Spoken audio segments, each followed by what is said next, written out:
नमस्कार, मैं रविश कुमार। देखना सिर्फ देखने से पूरा नहीं हो जाता। आप जो भी देखते हैं उसे पूरी तरह से देखने के लिए आपको बार बार देखना पड़ता है।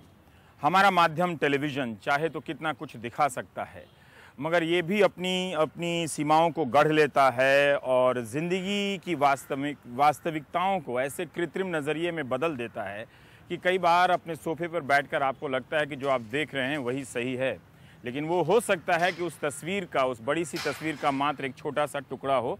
हम मौजूद हैं दिल्ली के ब्लाइंड रिलीफ एसोसिएशन के एक सीनियर सेकेंडरी स्कूल में। यहाँ अभी अभी दिवाली का मेला समाप्त हुआ है। ये स्टॉल आप देख ही रहे हैं कि सारे ख़रीदार और मेला अब यहाँ से उजड़ चुका है। दिवाली मनाने के लिए लोग यहाँ से सामान ख़रीद कर जा चुके हैं। यहाँ हम उसी देखने की प्रक्रिया को समझने के लिए आए हैं। अक्सर हम मान लेते हैं कि जो रोशनी है उसका संबंध देखने से है, लेकिन आप ध्यान से देखें तो अंधेरे में भी रोशनी है और रोशनी में भी अंधेरा है। इस देखने का मतलब, इस रोशनी का मतलब और दिवाली का मतलब अलग अलग समाज, अलग अलग समय और संदर्भ में कैसे बदल जाता है, इसी की हल्की फुल्की पड़ताल करेंगे आज हम प्राइम टाइम में। 284 हो गए।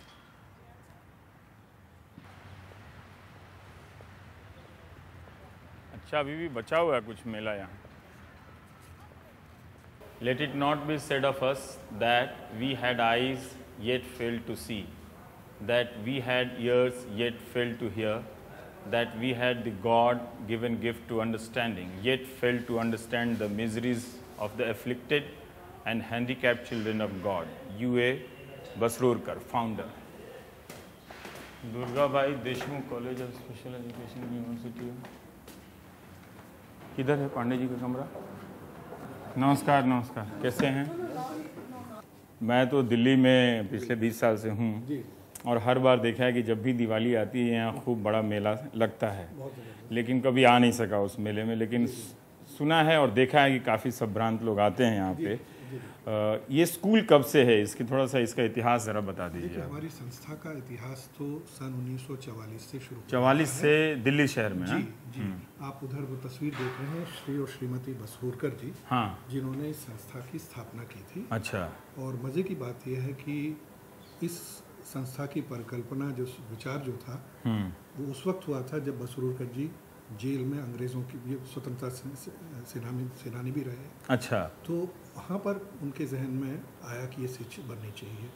इत्तेफाक ऐसा था, उनकी श्रीमती जी, जो श्रीमती बसरूरकर, वो बंगाली मार्केट में वहाँ रहते थे, तो उनके घर पर भीख मांगने के लिए कुछ लोग, दृष्टिबाधित लोग आते थे। तो उस ज़माने में उनके जहन में आया कि कोई व्यक्ति भीख मांग के अपना क्यों गुजारा करे, चाहे दृष्टिबाधित क्यों ना हो, क्यों ना उनको शिक्षा और कौशल दिया जाए। अच्छा, तब से वो स्कूल 1944 से चलकर आप सन 44 में उन्होंने जब अपने पति से मिलने गई जेल में, तो बसरूरकर ने कहा, देखिए इत्तेफाक की बात है, मैं भी कुछ ऐसा सोच रहा हूँ, क्योंकि वो चार्ल्स डिकेंस के अमेरिकन पेपर्स पढ़ रहे थे, इसमें Perkins school for the blind के बारे में था। तो कह रहे थे कि मैं भी सोच रहा था कि कुछ किया जाना चाहिए यहाँ पर ऐसे।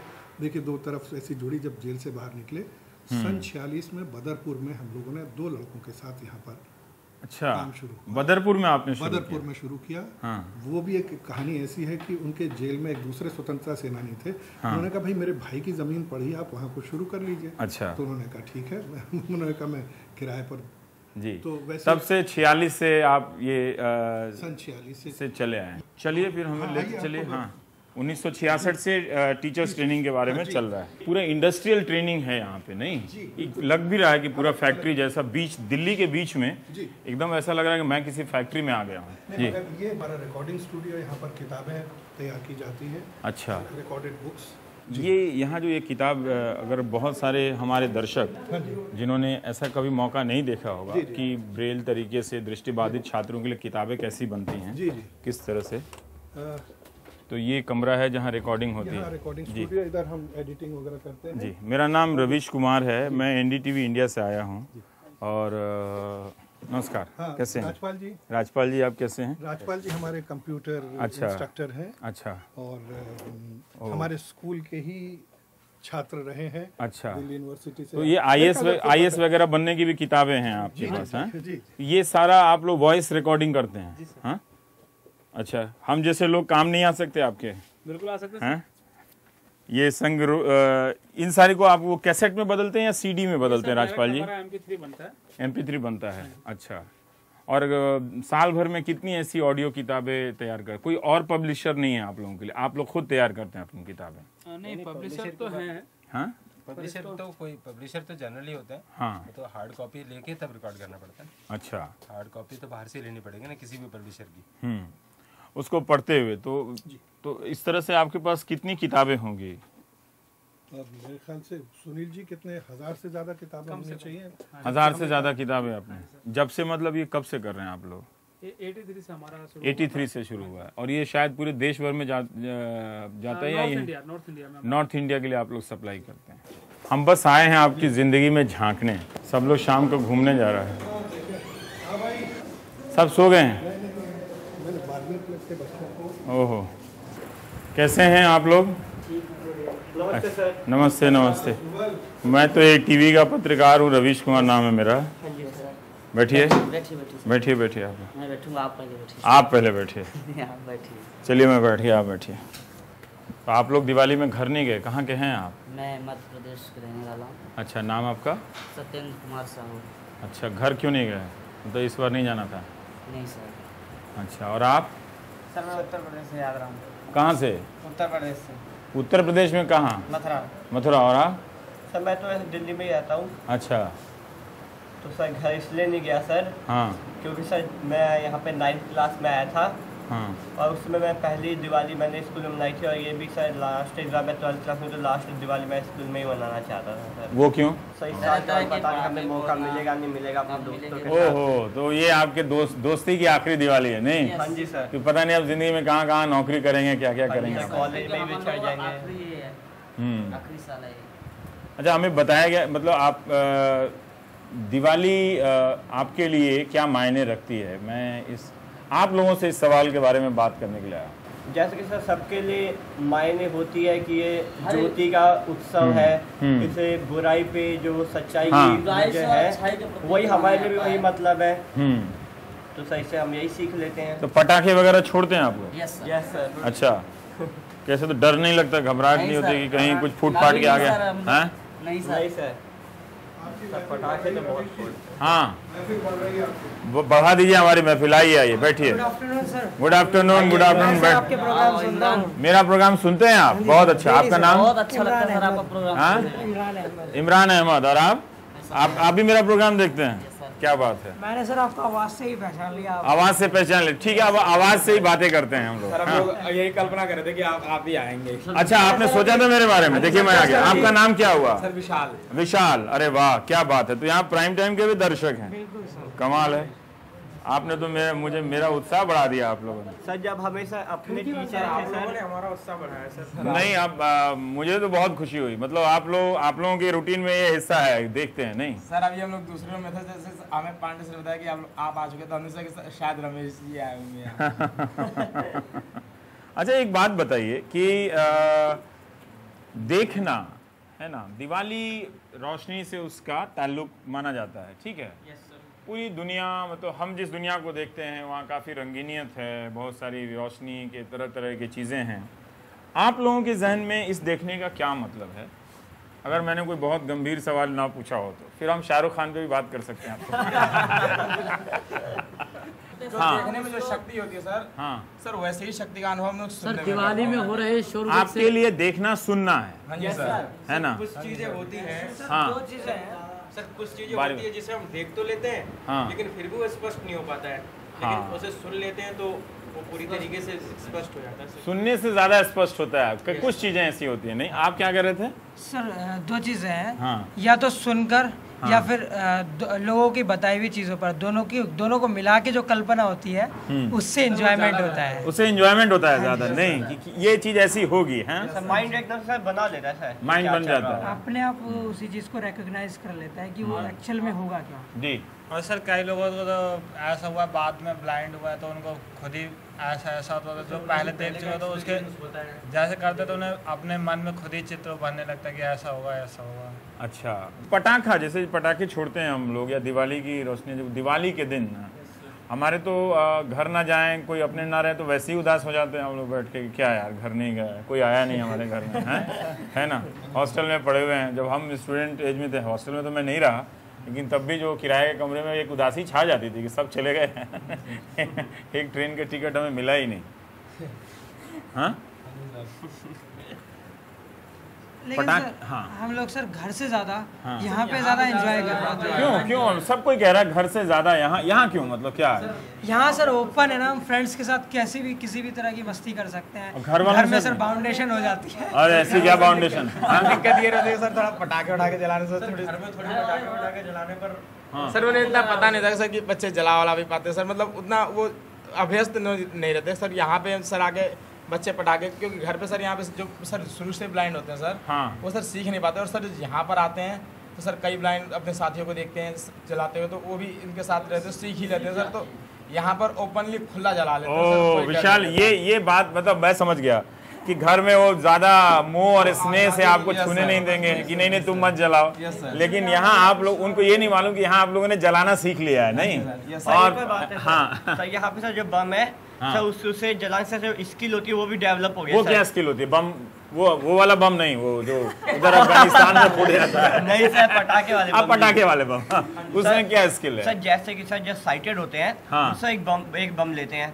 उसमें सर जो होती है सर बत्ती, उसमें आग लगाते हैं सर। हम अपनी सेफ्टी के लिए सर उसके आगे कागज लगा के, ताकि हमें उस पर आग लगा के दूर तक जाने का मौका मिल जाए, इस तरीके से। अच्छा, मतलब दूर कागज की लड़ी बना लेते हैं पहले, उससे आग लगा के दूर से बनाते हैं। अच्छा, तो तुम दिवाली मनाओगे? क्या मनाओगे? इसको इमरान को सिखाया कि नहीं पटाखा छोड़ना? क्यों? अभी तो ये घर पे ही रहता था। ओह अच्छा, हाँ सर घर से ही सीख कर आया हूँ। तो खुद से सीख लिए या? सर खुद से ही सीखा है। ओहो, एक्चुअली में क्या है सर, घर पे ना मम्मी पापा की ज़्यादा बातें मानता नहीं मैं थोड़ा नोटी टाइप का हूँ ना। वह सही करते हो यार, इतना हम भी नहीं माना करते थे वैसे, लेकिन बाद में उनकी बातों को मानने लगते हैं हम लोग सब धीरे धीरे, है कि नहीं? मानना पर यहाँ एक आज़ादी आपने बना ली है प्रयोग करने की, नहीं? ये एक दुनिया है आपकी जो आप लोग एक दूसरे को बेहतर तरीके से समझते हैं, है ना? अब आप लोगों ने कहा कि आप लोग मेरा प्रोग्राम देखते हैं, मैं अपनी तारीफ वाली बात नहीं, इसका मतलब आप लोग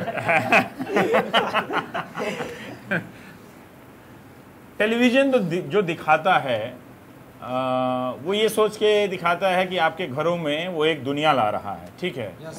वो देखते सुनते, आपने कहा कि सुनना आपके लिए देखना है, उस पर आप लोगों को कोई राय है क्या? क्या वो पूरी तरह से तस्वीरें दिखाता है? क्या वो चीज़ें दिखाता है जिससे देखने की समझ आपकी ज़्यादा विस्तृत होती चली जाए? गंभीर सवाल तो नहीं पूछा? नहीं, फिर तो जवाब दो। कौन देगा जवाब? सर जो हाँ, मतलब कि ऐसा होता है सर, जो आप लोग मतलब कि टीवी पे जो भी दिखाते हैं, हाँ, तो सर जो बोलते हैं तो सर उससे हमें ये पता चलता है, पूरा आप विस्तृत बताते कि ऐसे ऐसे ये ऐसे हुआ, वो ऐसे हुआ। रिपोर्ट्स आती हैं सर, तो सर जो उसका पूरा विस्तार बताते हैं, तो उससे तस्वीर मन में उभर जाती है कि ऐसा हो रहा होगा। सर मैं कुछ बोलो ना।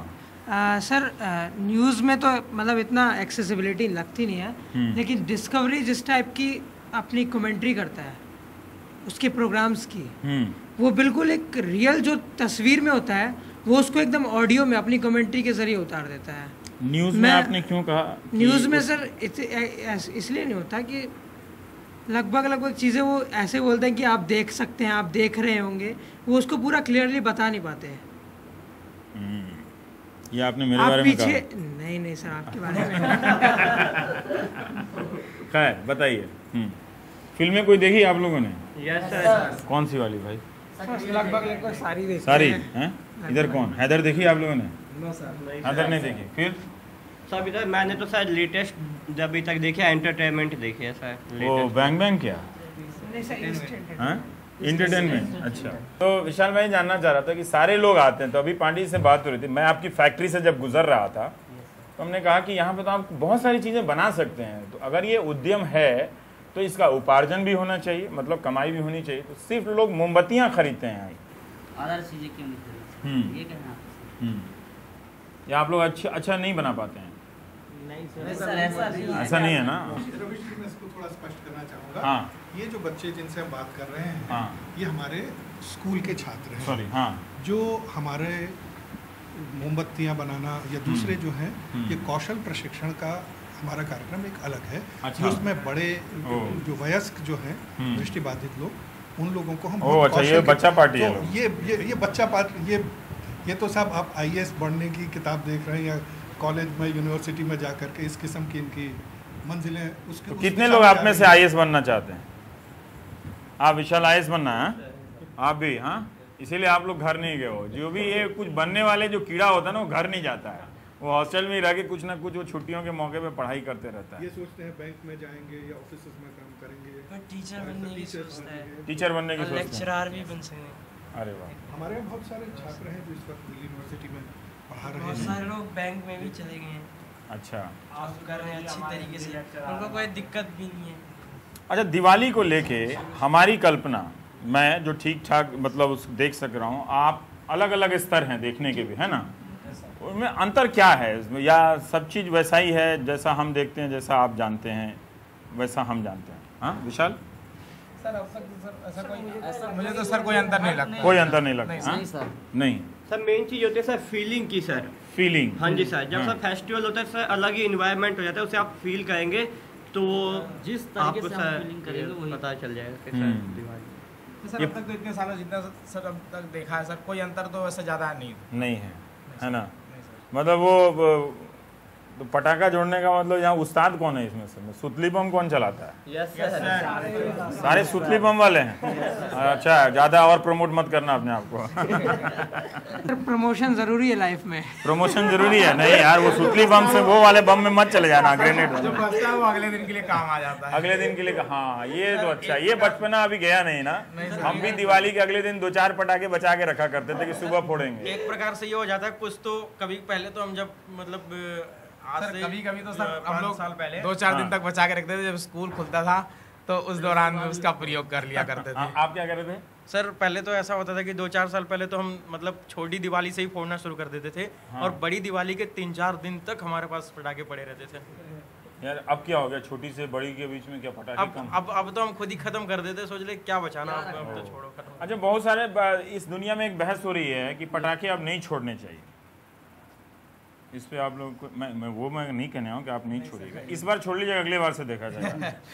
सर जो पटाखे की सर बात है छोड़नी नहीं चाहिए सर, मैं ये तो नहीं कहता नहीं छोड़नी चाहिए, लेकिन सर उसके जो विस्फोटक जो मात्रा होती है सर उससे सर कम करना चाहिए। क्योंकि सर जो कुछ बम्स ऐसे सर आते हैं जो बहुत ज़्यादा हो जाते हैं सर, जैसे कि आपने देखा होगा कि सर कई दुकानों पे आग वाग भी लग जाती है सर, वो भी सर हाई फाई जो बम होते हैं सर उसके थ्रू ऐसा होता है सर, उसकी अगर मात्रा हम लोग कम कर, वो कम बारूद की मात्रा कम हो तो वो ज़्यादा बेहतर रहेगा।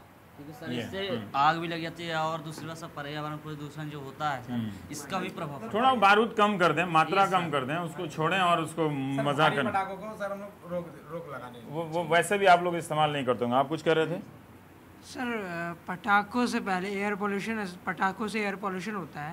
पटाखे तो सिर्फ साल में 1 दिन या 2 दिन ही जलाए जाते हैं। एयर पोल्यूशन तो बहुत सारी चीज़ों से होता है, उन सब चीज़ों को भी तो रोकना ज़रूरी है। पटाखे तो बाद में आते हैं। हाँ, ये बात सही है। लेकिन सर कई जश्नों में हो जाता सर ऐसे, ये तो सर एक फेस्टिवल है। कई शादी सर, कभी इंडिया मैच जीतता है तो सर इससे भी हो सर इसकी मात्रा ही कम करनी चाहिए। इसकी मात्रा कम कर देनी चाहिए। और वो मिठाई खीर की मात्रा तो नहीं सर, वही तो वो तो सर जितने बड़े उतना कम है सर। हाँ, वो जितना बढ़ा दिया जाए, लड्डू का साइज थोड़ा बड़ा कर दें और बम की साइज थोड़ी कम कर दें। नहीं ये अच्छा है। डॉक्टर हर्षवर्धन सर बोलो ना यार, बोलो। सर मैं ये मानता हूँ कि मिठाई भी संतुलित होनी चाहिए अपनी जगह, वो भी ठीक है। मिठाई भी छोटी होनी चाहिए, मतलब इतना ज़्यादा नहीं होना चाहिए कि आपको नुकसान करे। खाने वाले के ऊपर होता है सर। यार देखो, विशाल का मूड बना हुआ है, तुम क्यों कम कर रहे हो यार? हाँ, विशाल है तो विशाल ही चाहिए, बड़ा वाला मोदक। अपने अपने खाने की बात होती है। अब बड़ा आकार है तो स्वाभाविक सी बात है बंदा कम ही खाएगा, और छोटा है तो फिर। तो दिवाली के दिन आप लोग का सामूहिक खाना हॉस्टल में है ना? वैसे सर अधिक से अधिक फुलझड़ियों का उपयोग करना चाहिए जी सबको। आप देखने से लग रहे हैं आप फुलझड़ी वाले हैं। कमजोर लग रहे हैं। विशाल की तरह हट्टे कट्टे होते थोड़ा बम बम की बात करते हैं। सर मेरे बगल में बैठा है तो सर असर धीरे थोड़ा उसमें आ जाए, कॉन्फिडेंस आ जाएगा। वैसे फूल जड़ी जलाने में मजा तो नहीं आता वैसे। मजा नहीं आता ना, वो बच्चों वाली बात है। वो सर वो तो जब हम 2-3 साल के थे तब देखा करते 2-3 साल के हैं। फ्रूटी को सर ऐसे घुमाते थे हवा में बस, वो उसमें क्या सचमुच आप लोग घर को मिस नहीं करते दिवाली के दिन? सर छोटे थे तब तो थोड़ा बहुत होता था क्योंकि सर उसमें फर्स्ट टाइम आए हुए थे सर, जैसे यहाँ पे आए सर दोस्त बने सर, सर बहुत कुछ बदल गया सर। तो घर वाले भी तो बड़े तड़पते होंगे कि भाई आए नहीं। सर जाते हैं जी, हैं सर जाते थे किसी और त्योहार में चले जाते नहीं? सर 2 फेस्टिवल है जिनमें कॉम्प्रोमाइज नहीं हो सकता। कौन सा? दिवाली और होली। दिवाली और होली हैं? 2 ऐसे त्योहार है सर जो हाँ स्कूल में ही सब चलेगा। और पढ़ाई में विषय में आपकी क्या दिलचस्पी, कौन से विषय में? सर मैं तो हिंदी को बहुत लाइक करता हूँ। हिंदी लाइक करते हैं। और आप विशाल? Sir history. आप? Sir history. और आप? Sir political science. अरे शाबाश, आप थोड़ा सा राजनीति में भी आइए है कि नहीं? आप? Sir history. आप? ये सब हिस्ट्री पढ़ने वाला है, सब आईएएस देगा क्या? कोई फिजिक्स वाले नहीं आप लोग? सर हम लोग फिजिक्स में ही हैं सर, सभी लेवल सारे 8 साइड के हैं, तो इसमें ज़्यादातर हिस्ट्री है। हिस्ट्री। कोई गाना जो अच्छा गाता हो एक दिवाली के लिए हमारे दर्शकों के लिए, कौन गाएगा? अमितपुरी। सर अमितपुरी कविता बहुत अच्छा है। कहाँ है? गाओ भाई कविता। कोई गाओ, कोई सेंटी लव सॉन्ग गाओ जो आपके दिल में है स्वरचित सुना दे दो और जो इस वक्त आपको लगता है कि ये मैं सुना सकता हूँ, वही आप सुनाइए बस।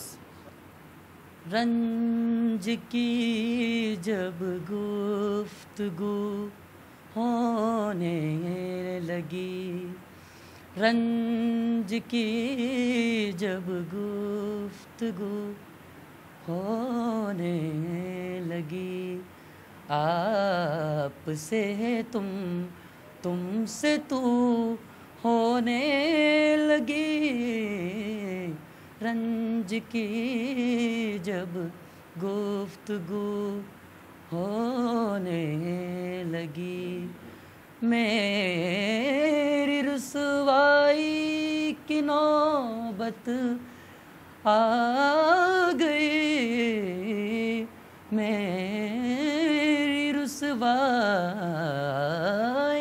की नौबत आ गई, आ गई, आ गई, मेरी रुसवाई की नौबत आ गई, शोहरत उनकी खूब को होने लगी, आपसे तुमसे तू होने लगी, रंज की जब गुफ्तगू, धपा पदम पगरे पगरे गरे निसा, रंज की जब गुफ्तगू। कमाल है, तालियां बजाइए।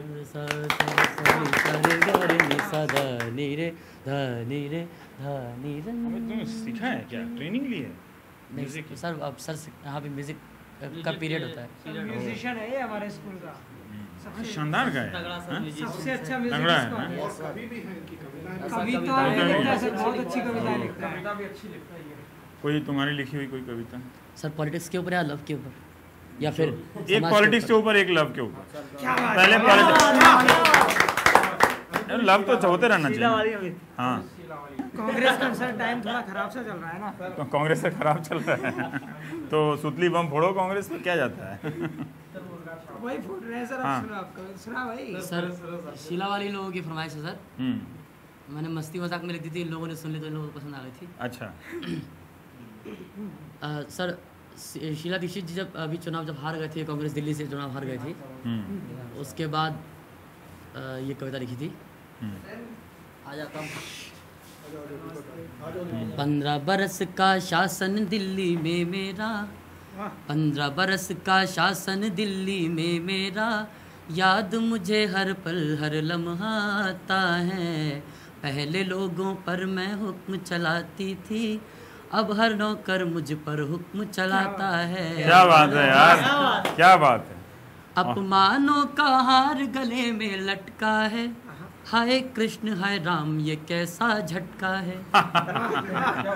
मैं परियों सी आसमान में उड़ती थी, किसने मुझको जमीन पे लाकर पटका है। वाह वाह। पहले खुद को मैं भगवान समझती थी, आज मेरा दिल राम राम चिल्लाता है। 15 बरस का शासन दिल्ली में मेरा। ये कविता अमित आपने लिखी है? यस हर लिहाज से उम्दा कविता है, हर लिहाज से, मीटर से लेके जो भी है पैरामीटर तक सब पे टॉप क्लास की। अब वो इश्क वाला जरा सुना दीजिए, मुझे उम्मीद है वो भी शानदार होगी। मतलब मैं पूछूंगा नहीं किसकी याद में आपने लिखी है कि नहीं। ए खुदा तुमसे क्या दोस्ती मांग ली, ए खुदा तुमसे क्या दोस्ती मांग ली, ए खुदा तुमसे क्या दोस्ती मांग ली, तूने मुझसे मेरी जिंदगी मांग ली। ए खुदा तुमसे क्या दोस्ती मांग ली, तूने मुझसे मेरी जिंदगी मांग ली। प्यार मांगा था दुश्वारियाँ क्यों मिली, साथ मांगा था वीरानियाँ क्यों मिली। आरज़ू जिन दरख्तों से थी छाँव की, उन पे टूटी हुई डालियाँ क्यों मिली। मेरे जीवन की कलियाँ खिली भी न थी, एक कली तूने उनसे अभी मांग ली। यार ये आपने लिखा है साहब? हाँ सर, एक अंतरा था कि बहुत ही शानदार आप लिखते हैं भाई। होंठ जिनके गुलाबी कंवल की तरह, हुस्न था हूबहू एक गज़ल की तरह। जैसे आई वो वैसे ही रुखसत हुई, मेरे भीते हुए एक पल की तरह। बिन इजाज़त मेरी शायरी मांग ली, तूने मुझसे मेरी जिंदगी मांग। बहुत शानदार, बहुत शानदार, बहुत शानदार। आप तो मतलब क्या बताएं उस मतलब वाह, बेहतरीन बेहतरीन। मेरा एक फेवरेट अंतरा था। हाँ, 2 फेवरेट अंतरे थे मेरे। हाँ, एक था सर कि ए खुदा हमसे अच्छी नहीं दुश्मनी, मौत दे दे या लौटा मेरी जिंदगी। सुख मेरे इतने मांगे क्या कम पड़ गए, तेरे हद से भी ज़्यादा कदम बढ़ गए। थी जो पैरों तले वो ज़मीं मांग ली, तूने मुझसे मेरी ज़िंदगी मांग ली। जिनका बस नाम था कारवां की तरह, आप सभी का विशेष ध्यान चाहता हूँ। हाँ, विशेष ध्यान। हाँ, जिनका बस नाम था कारवां की तरह, जिनका आंचल था एक आसमां की तरह। लौटता था मैं तय करके लंबा सफ़र, राह तकती थी जो जाग के रात भर। ऐसी ममता मई, ऐसी ममता मई माँ मेरी मांग ली, तूने मुझसे मेरी ज़िंदगी मांग ली। ऐ खुदा तुमसे क्या दोस्ती मांग ली, तूने मुझसे मेरी ज़िंदगी मांग ली। बहुत बेहतरीन अमित। ये आपकी अपनी लिखी हुई है? हाँ, बेहतरीन। मतलब अच्छे अच्छे गीतकार फेल कर दें।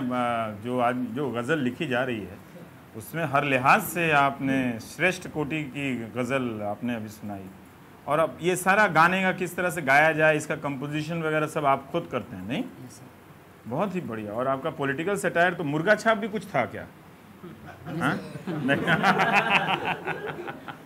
अच्छा, बड़ा मज़ा आया। पांडे जी, एक आखिरी सवाल कि आप इन लोगों के बीच रहते रहते काफ़ी ज़िंदगी गुजरी होगी जी, आपके लिए देखने का मतलब क्या बदला? हाँ, बड़ा मुश्किल सवाल है साहब आपने। हाँ। मुझे तो कुछ फ़र्क मालूम नहीं होता कि मैं उन लोगों के बीच में हूँ जो कि मेरी तरह से देख नहीं पाते। हाँ, जहाँ मुझे कहीं महसूस होता है कि शायद कुछ बता दिया जाए जो कि शायद ये से मिस कर रहे हों, तो वो मेरा प्रयास रहता है। पर इतनी बेहतरीन प्रतिभा है ये अमित पुरी, लिखने का अंदाज, तो ऐसी प्रतिभाओं को मंजिल तक पहुंचाने में जाहिर है किसी सबको संघर्ष करना पड़ता है। जी जी जी। तो इनको कैसे मतलब उस प्लेटफॉर्म तक पहुंचाया जाए कि ये कुछ और बड़ा या इनकी जी मतलब किसी भी मशहूर हस्ती जो आज बॉलीवुड में लिख रही है, जी जी लिखने वाली जो हस्तियां हैं उससे किसी मामले में अमित पुरी कम नहीं है। जी जी बिल्कुल बिल्कुल, आपने बिल्कुल सही कहा, ये महसूस हम भी करते हैं। वैसे अमित जी अब मंच पर पहुंच चुके हैं, इन्होंने मंच पे पहुंच चुके हैं, पदार्पण कर चुके हैं। वाह, तो भाई तो बताइए अमित जी कहाँ गए अमित आप? सर मैंने पिछले दिनों जबलपुर में भी एक मुशायरा किया था। हाँ।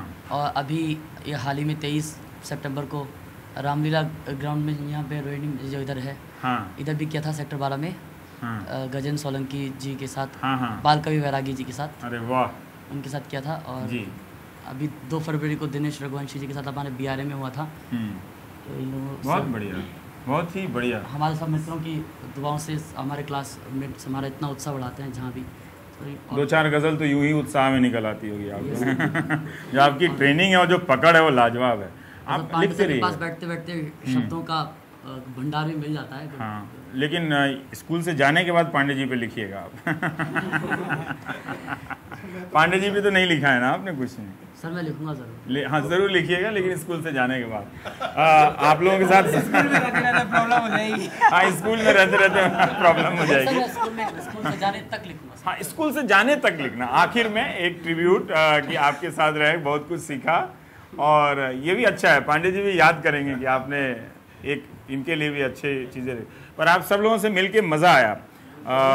हम उम्मीद करते हैं कि हमारे दर्शक प्राइम टाइम के वो भी उनको भी मज़ा आएगा। कई बार लोग जब खबरों की दुनिया में होते हैं और ये कहते हैं कि अपने संपादक हो या जिनसे हो या दोस्तों से कहते हैं कि मैं ये करने जा रहा हूँ, तो हमारी एक प्रचलित पैटर्न है उसमें कि इसमें खबर क्या है। आप लोगों से मिलके मुझे ये लगा कि जिसमें ज़िंदगी नहीं वो खबर क्या है ना, है ना। तो एक ज़िंदगी के एक नए रूप से मुलाकात हुई आप लोगों के साथ, बड़ा मज़ा आया। और ज़्यादा मज़ा आया कि आप लोग प्राइम टाइम देखते हैं, इसका मतलब मुझे और थोड़ा ठीक से काम करना पड़ेगा। बिल्कुल सर, बिल्कुल। चलता हूँ जरा। डॉक्टर हर्षवर्धन जो हिंदुस्तान के स्वास्थ्य मंत्री हैं, वो आजकल पटाखों पे बहुत ध्यान दे रहे हैं, तो ज़रा उनकी ज़रा चुटपुटिया ब्रेक के बाद। हाँ, आपको दीपावली की शुभकामनाएं। करने वाले थे। जी, आइए। अच्छा ठीक है।